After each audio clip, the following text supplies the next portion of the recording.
विवेचना में आज कहानी लाला लाजपत राय की, जिनकी अंग्रेजों की लाठियों के वार से हुई थी मौत।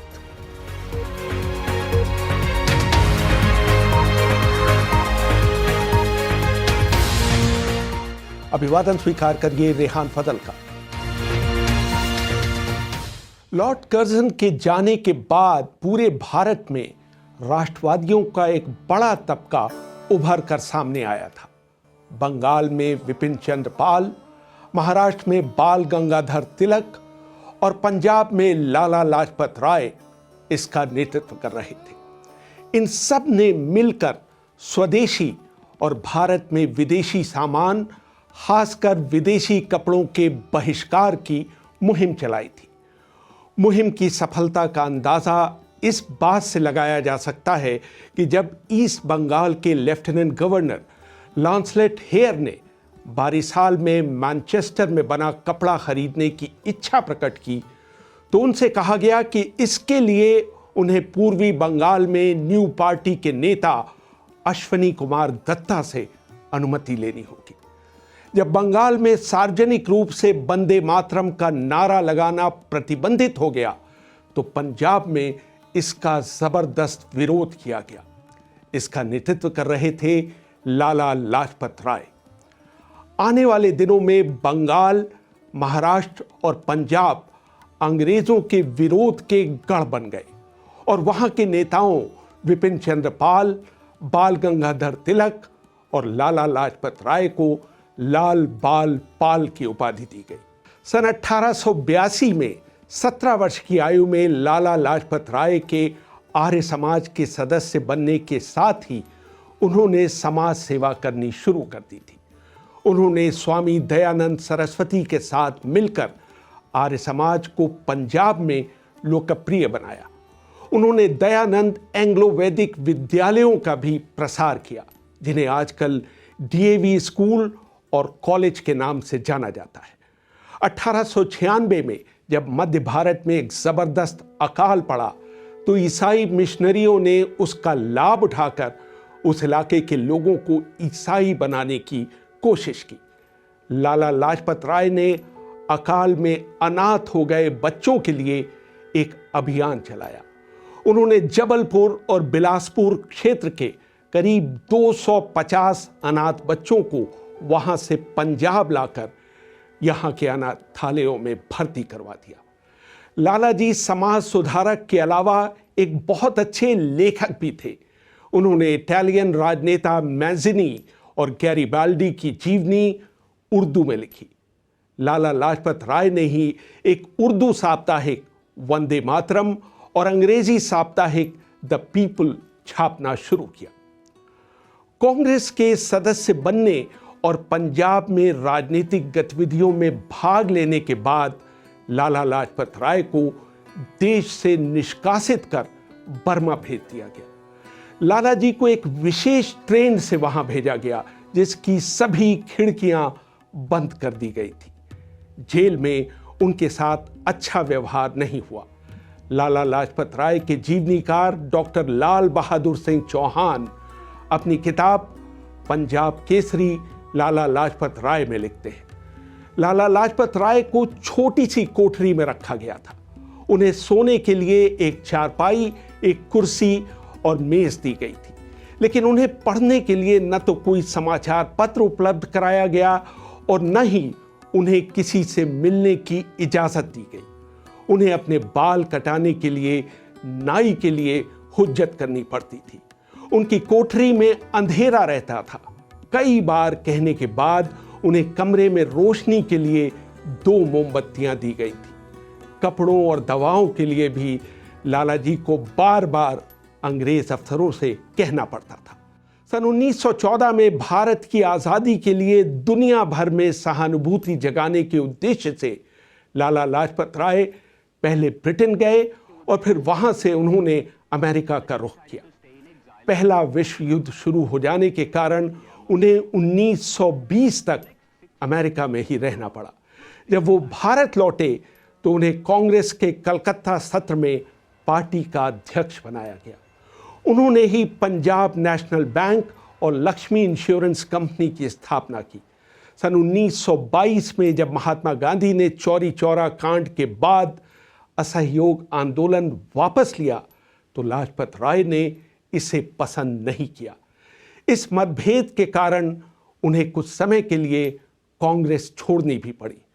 जब 1927 में साइमन कमीशन भारत आया तो कांग्रेस ने उसका यह कहकर विरोध किया कि उसका एक भी सदस्य भारतीय नहीं था।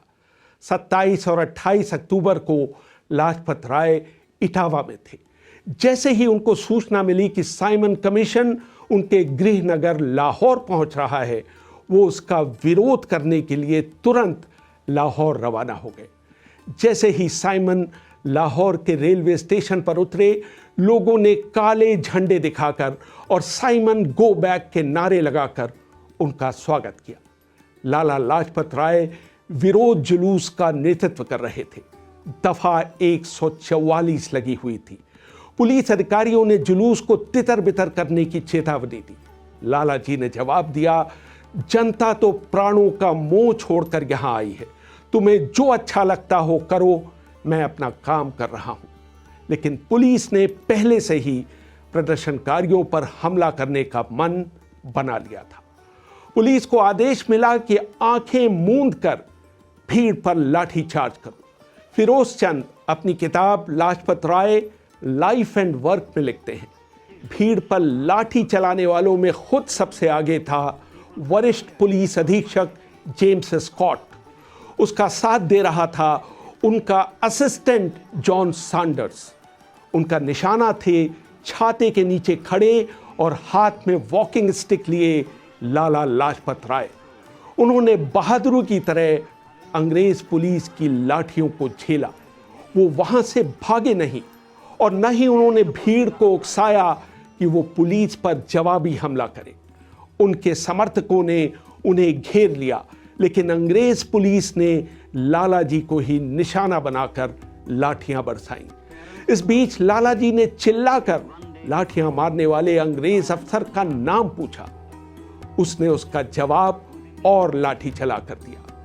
जब लाठीचार्ज थमा तो बुरी तरह से घायल होते हुए भी उन्होंने सबसे आगे चलते हुए वापस जाते जुलूस का नेतृत्व किया।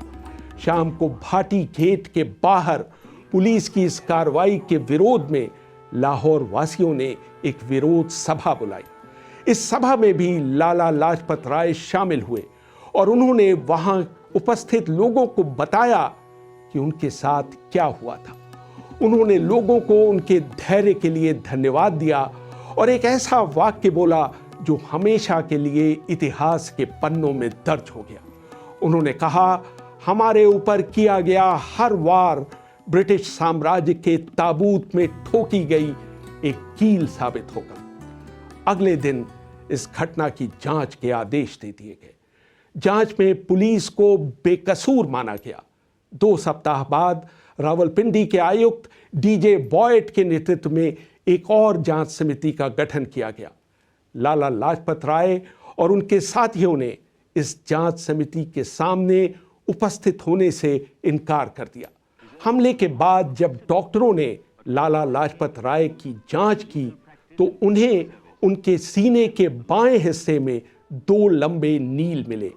घटना के 29 घंटे बाद उनकी तस्वीर ली गई और वो अगले दिन अखबारों में छपी। अपने अखबार में उन्होंने घटना का पूरा ब्यौरा दिया। उस दिन उनके अखबार की सुर्खी थी, how the guardians of the law behave. उन्होंने इस रिपोर्ट में लिखा, रेलवे इंडस्ट्रियल स्कूल के अहाते के 5 फीट बाहर लोहे के तारों की एक बाड़ खींच दी गई थी। मेरा या मेरे साथियों का उस बाड़ को तोड़ने का कोई इरादा नहीं था। जांच समिति का यह कहना कि मैंने और मेरे साथियों ने उस बाड़ को तोड़ने की कोशिश की एक सफेद झूठ है, ताकि वो भीड़ पर किए गए अपने बुज़दिल हमले को सही ठहरा सके। बुरी तरह से घायल हो जाने के बावजूद लाला लाजपत राय ने काम करना नहीं छोड़ा। यहां तक कि वो 3 और 4 नवंबर को दिल्ली में होने वाले कांग्रेस सम्मेलन में भाग लेने वहां गए। उन्होंने सम्मेलन में न सिर्फ भाग लिया बल्कि वहाँ भाषण भी दिया। लेकिन उस दौरान उनकी तकलीफ बढ़ गई और उन्हें दिल्ली छोड़कर वापस लाहौर आना पड़ा। उन्होंने अपने अखबार में लिखा, शुरू में लगा कि लाहौर में मुझे लाठियों से मिली चोट इतनी गंभीर नहीं थी, लेकिन इसने मेरे पूरे शरीर को गहरा सदमा पहुंचाया था। सोमवार को मैं एक सार्वजनिक सभा संबोधित नहीं कर पाया था क्योंकि मुझे बुखार चढ़ गया था। इसका जिक्र करते हुए जवाहरलाल नेहरू भी अपनी आत्मकथा में लिखते हैं, साइमन कमीशन का विरोध करने के दौरान पिटने के बाद भी लाला लाजपत राय दिल्ली में कांग्रेस की बैठक में आए थे। उनके शरीर पर अभी भी चोटों के निशान थे और वो उसके असर से जूझ रहे थे। दिल्ली से वापस आने के बाद भी उन्होंने काम करना नहीं छोड़ा था। उन्होंने डॉक्टरों की उस सलाह को ताक पर रख दिया था जिसमें कहा गया था कि उन्हें आराम की सख्त ज़रूरत है। लाला लाजपत राय के जीवनीकार फिरोज चंद लिखते हैं, लाला जी को दिवाली मनाने का बहुत शौक था, इसलिए 12 नवंबर को दिवाली के दिन उन्होंने अपने कुछ दोस्तों को खाने पर बुलाया था। उन्होंने अच्छा भोजन बनवाया था, लेकिन हमेशा की तरह उस दिन उनकी आवाज़ बुलंद नहीं थी और कुछ दबी दबी सी थी।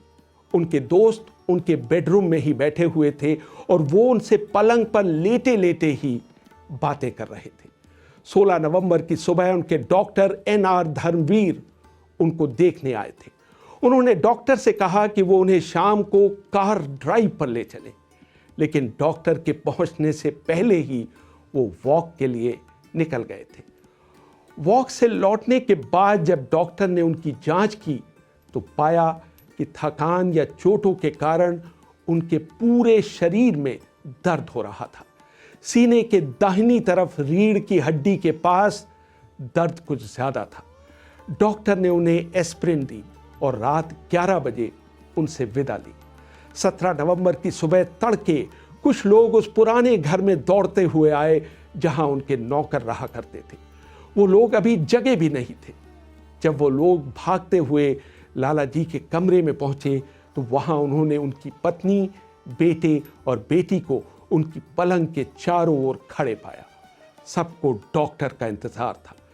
डॉक्टर ने आते ही लाला लाजपत राय को मृत घोषित कर दिया। सभी डॉक्टरों का मानना था कि लाला जी की मौत का कारण था 30 अक्टूबर की दोपहर उनकी देह पर पड़ी पुलिस की लाठियां। कुछ ही क्षणों में यह खबर बिजली की तरह पूरे लाहौर में फैल गई। चारों ओर शोक की लहर छा गई। दोपहर होते होते लाखों लोग लाला लाजपत राय के अंतिम दर्शन करने के लिए रावी के तट की तरफ चल दिए। लाला जी पर लाठी चलाने वालों में से एक जेम्स स्कॉट को आनन फानन में चुपचाप लाहौर से बाहर तैनात कर दिया गया।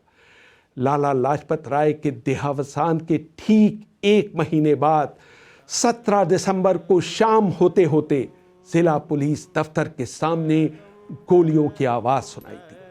हमलावर स्कॉट को मारना चाहते थे, लेकिन निशाना बना स्कॉट का नजदीकी साथी सॉन्डर्स। उसकी घटनास्थल पर ही मौत हो गई।